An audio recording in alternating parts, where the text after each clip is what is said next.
नमस्कार।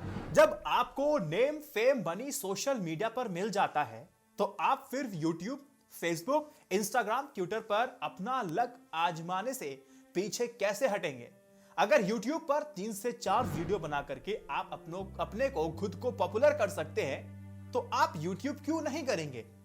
इंस्टाग्राम पर अपनी प्रोफेशनल पिक्स लगा करके इन्फोग्राफिक्स के जरिए तमाम जानकारियां देकर के जब आप लाखों रुपए पर पोस्ट के हिसाब से कमा सकते हैं तो आप इंस्टाग्राम पर पोस्ट क्यों नहीं करेंगे? फेसबुक पर पोस्ट लिख करके तमाम जानकारियों का संग्रह करने के बाद जब आपकी किसी उस पोस्ट को न्यूज़पेपर में पब्लिश किया जाता है तो आप बार बार फेसबुक पर क्यों नहीं लिखेंगे? ट्विटर पर ट्वीट करके जब आप वायरल होने पर खबर बन जाते हैं तो आप ट्विटर पर ट्वीट क्यों नहीं करेंगे? आप ट्विटर पर एक्टिव क्यों नहीं होंगे? यह सारा का सारा स्टारडम आपको सोशल मीडिया का एक ही प्लेटफॉर्म दे रहा है। आप क्यों सोशल मीडिया नहीं करोगे? खुद को सेलिब्रिटी की कैटेगरी में खड़े करने की जो अपार संभावनाएं दिखाई देती हैं वो सोशल मीडिया के प्लेटफॉर्म पर ही है, तो आप सोशल मीडिया करने से क्यों बचोगे? आप सोशल मीडिया ही करोगे ना तो करो, लेकिन ज्यादा मत करना। आजकल की भाग दौड़ भरी जिंदगी में तेज भागना जरूरी है, लेकिन बीच में ब्रेक लगाना भी उससे ज्यादा जरूरी हो जाता है, वरना इंजन फेल होने का भी खतरा है। अब आप देखा देखी उस भीड़ में शामिल तो हो जाते हैं जिस भीड़ का कोई चेहरा नहीं होता, फिर उस हजारों चेहरों के बीच आपको अपने आप को नहीं पहचान पाते, अपने आप को नहीं पहचानते और आप फिर अपनों को नहीं पहचानते हैं। आप में से कई लोगों ने अपने पेरेंट्स से सोशल मीडिया के स्टारडम के बारे में कह करके उनसे पैसा लिया होगा, फिर सोशल मीडिया के तमाम प्लेटफॉर्म पर जाकर के अपना काम शुरू किया होगा। खैर, सही किया गलत किया ये आपके ऊपर है। जो होना था वो हो गया, जो करना था वो आपने कर लिया। अब जो मैं आपको कह रहा हूं उसे समझ करके समझाने की आवश्यकता है, चाहे आप किसी के पेरेंट्स हो या भविष्य में होने जा रहे हो। आपको यह समझना बहुत जरूरी है कि जमाना और टेक्नोलॉजी बिल्कुल चुनावी वादों की तरह तेजी से बदल रही है। अगर आप इसका सही से इस्तेमाल नहीं सीखेंगे तो डिजिटल इंडिया को इल इंडिया बनते में मैं और आप साक्षात कुछ ही सालों में देख लेंगे। यह सही है कि आपके करियर के लिए सोशल मीडिया एक अच्छा बाईपास हो सकता है, लेकिन एक हेल्दी लाइफस्टाइल के लिए यह परफेक्ट बाईपास है। जब बेरोजगारों पर लॉकडाउन की पैकेजिंग की गई तो सोशल मीडिया पर यूजर्स की संख्या इंटू 100 की पावर 100 बढ़ जाती है। हर मुद्दे पर सोशल मीडिया पर विचार, तर्क, बहस, कॉपी पेस्ट मैसेजेस से समझो ऐसी होड़ लग गई कि सामने वालों को सुपीरियर ही दिखाना है। समाज की उनको कितनी चिंता है ये सिर्फ उनके पोस्ट तक दिखती थी और सीमित रहती थी। यहां पर मैंने आपको 2 कंडीशंस बताई। पहली ये कि social media as a career, चमक धमक और स्टारडम एक तरफ जहां आप एक्टिव भी होते हैं, प्रोएक्टिव भी होते हैं, और दूसरा social media as a time pass, जब करने को कुछ नहीं है तो सोशल मीडिया है। इन दोनों केसेस में हमारी कोशिश होती है सोशल मीडिया पर प्रोएक्टिव रहने की और कमेंट्स का रिप्लाई देने की। क्या पोस्ट डालें, वीडियो का टॉपिक क्या होना चाहिए, उसी उधेड़ बुन में लगे रहते हैं। एडिटिंग किस तरह से करनी है, आपका कब स्क्रीन टाइम आपके सोने के टाइम को बाईपास कर देता है ये आपको भी समझ में नहीं आता। इतना प्रोएक्टिव हम आखिर क्यों होते हैं सोशल मीडिया पे? क्योंकि इसकी वजह है हमें डर है गुम हो जाने का, हमें डर है रेस में पीछे छूट जाने का, डर है हमारी पहचान खो जाने का। हम लगातार उसी सोशल मीडिया की वर्चुअल दुनिया में डूबे रहते हैं जिसमें हमें तैरना आना चाहिए था। कब हम एक मानसिक रोगी बन जाते हैं हमें खुद महसूस नहीं कर पाते, कब हम अपनों से दूर होते चले जाते हैं इसका भी एहसास नहीं कर पाते हैं। और लॉकडाउन ने तो इस वर्चुअल दुनिया पर ज्यादा वक्त बिताने के लिए मजबूर कर दिया है। सोशल मीडिया आपके लिए जरूरी हो या मजबूरी, ये आप डिसाइड कीजिए। इन गुरु मंत्रों का पालन करना बेहद जरूरी है, चाहे आपको लत ओवर द टॉप प्लेटफॉर्म के बिलो द बेल्ट शोज की क्यों ना लग गई हो, लेकिन ये गुरु मंत्र तब भी काम आएंगे और आने भी चाहिए। सोशल मीडिया के तमाम साइड इफेक्ट्स हैं, सबकी बात नहीं करूंगा क्योंकि यूपीएससी की क्लास नहीं ले रहा। सही बताइएगा, आपसे एक सवाल मैं पूछ लेता हूं।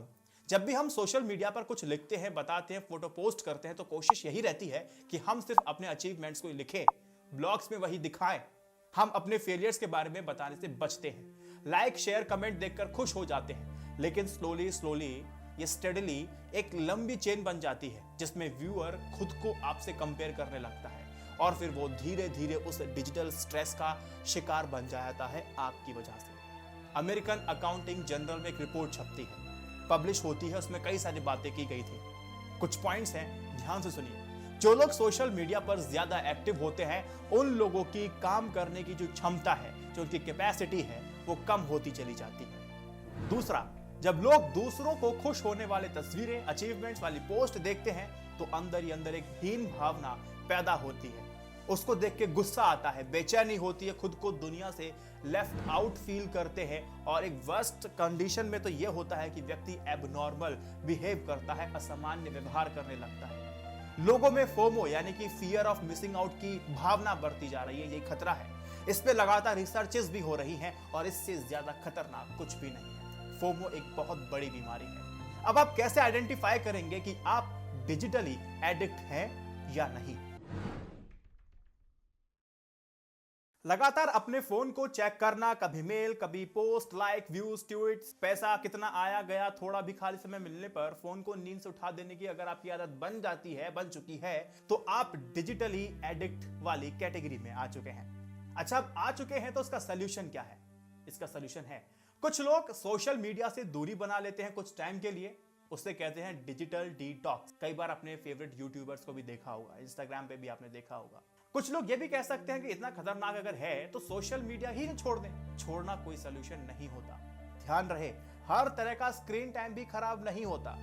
जो स्टेप्स रिकमेंडेड हैं आपके लिए, जो सेफ हैं, वो ये हैं। पहला, एक सेट रियलिस्टिक टाइम, जैसे 20 मिनट सिर्फ न्यूज़पेपर पढ़ने के लिए देने हैं मुझे, उससे ज्यादा नहीं, ऐसी लिमिट लगाएं। बाकी की चीजों के लिए भी डिसाइड करें कि हमें ओटीटी कंटेंट देखना है तो एक दिन में सीरीज खत्म नहीं करनी है, कब तक और कितनी देखनी है ये भी आप डिसाइड करें। i9 न्यूज इंडिया की वीडियो कब देखनी है उसका भी टाइम लिमिट आप सेट कीजिए। वैसे कितना टाइम आप सोशल मीडिया पर बिताना चाहिए, एक सवाल आपके मन में हो सकता है। तो मैं आपको बता दूं, जो एक्सपर्ट्स ने रिकमेंड किया है वो है कि 24 घंटे में मात्र 30 मिनट, और उससे कम अगर आप इस्तेमाल करते हैं तो अच्छी बात है, लेकिन 30 मिनट से ऊपर आपको सोशल मीडिया पर अपना कीमती समय नहीं देना चाहिए। ये 2018 की published journal of social and clinical psychology की रिपोर्ट बता रहा हूं मैं आपको। दूसरा रिकमेंडेशन मेरा यह है कि सोने से 1 घंटा पहले अपने मोबाइल फोन्स को अपने बेडरूम से बाहर रख दीजिए, उसका त्याग कर दीजिए, त्यागी बन जाइए, भले ही आपका सरनेम शर्मा क्यों ना हो। क्योंकि स्टडी में बताया गया है कि जो लोग अपने मोबाइल फोन को अपने बेडरूम में लेकर के सोते हैं उनकी जो स्लीप की क्वालिटी है वो बेहद खराब हो जाती है और ढंग से नहीं सो पाते हैं और दिन बर्बाद करते हैं। Mobile phone out of room. तीसरा, फेसबुक, ट्विटर, यूट्यूब का एल्गोरिथम कुछ ऐसे ही डिजाइन किया गया है कि आपको उनके प्लेटफॉर्म पर जकड़ के रख सके। यूट्यूब पर हमारी चाहत सब्सक्राइबर पाने की होती है, मैं अपना बताऊं तो, लेकिन कितने वो सब्सक्राइबर होने चाहिए? 1 मिलियन, 2 मिलियन, 20 या 200? नेवर एंडिंग लिस्ट है। ऐसी फेसबुक में हम पोस्ट लिखते हैं तो लाइक चाहिए, कितने? 1000, 10,000 या 1000 लाइक? पता नहीं, बस चाहिए। इसी तरह से अपना पूरा दिन गुजार देते हैं। इसीलिए सोशल मीडिया पर लिमिटेड टाइम ही व्यतीत कीजिए, नहीं तो आप बीती बात रह जाएंगे। बेहतर होगा कि आप फेसबुक पर मिलने के बजाय फेस टू फेस मिलने पर ध्यान दें, ताकि कहीं किसी दिन आपके फ्रेंड्स आपका फेस ही ना भूल जाए। आपने न जाने कितने जाने अनजाने में लोगों को सोशल मीडिया के साइट्स पर फ्रेंड तो बना लिया, लेकिन आप रोज के फालतू अपडेट्स पढ़ पढ़ के अपना दिमाग तो पका बैठे होंगे।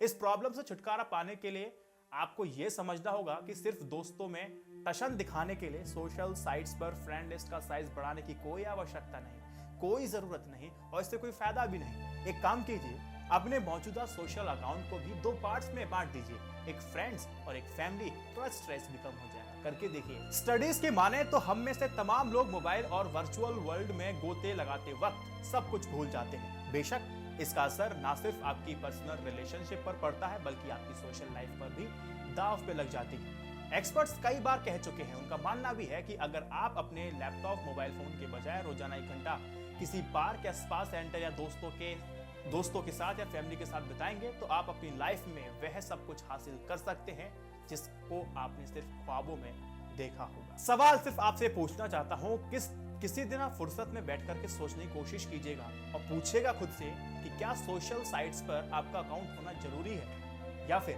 गैजेट मार्केट में लॉन्च होते ही आपके हाथों में नहीं आएगा तो कोई पहाड़ टूट जाएगा। सोशल मीडिया हमें समाज से दूर कलरफुल बुलबुले की तरफ ले जा रहा है और उसी में हम अपने फोम रूपी ख्वाब को लेकर चल रहे हैं। अब आप डिसाइड कीजिए कि जिसका डार्क साइड इतना तगड़ा हो कि आपको फोमो की तरफ ले जाता है, आपको चिड़चिड़ापन अपनों से दूर ले जाता है, ऐसे साइट्स पर आकर के अपना महत्वपूर्ण समय देना आपको जायज लगता है, या फिर इसको सीधा ही लिमिट करना जायज लगता है? तो अब मुझे आप बताइए कि जिस सोशल मीडिया का डार्क साइड इतना भयंकर है कि आपको फोमो की तरफ ले जाता है, आपको आपके अपने परिवार से दूर कर देता है, आपकी सेहत को खराब कर देता है, एक कलरफुल बुलबुले आपको दिखाई देते हैं जो फूटने ही फूटने हैं, तो वो वहां पर आप अपनी पूरी शक्ति लगाना चाहते हैं या फिर कुछ स्थायी काम आप देखना चाहेंगे? सोशल मीडिया को बॉयकॉट अगर आप नहीं कर सकते, लेकिन आप लिमिट तो जरूर कीजिएगा। जय Hind, Vande Mataram, stay updated, stay educated, सत्यमेव जयते। नमस्कार। INI न्यूज इंडिया की जर्नलिज्म को सपोर्ट करने के लिए YouTube और पेटीएम मेंबरशिप ले सकते हैं और तमाम बेनिफिट का आप फायदा उठा सकते हैं। नमस्कार।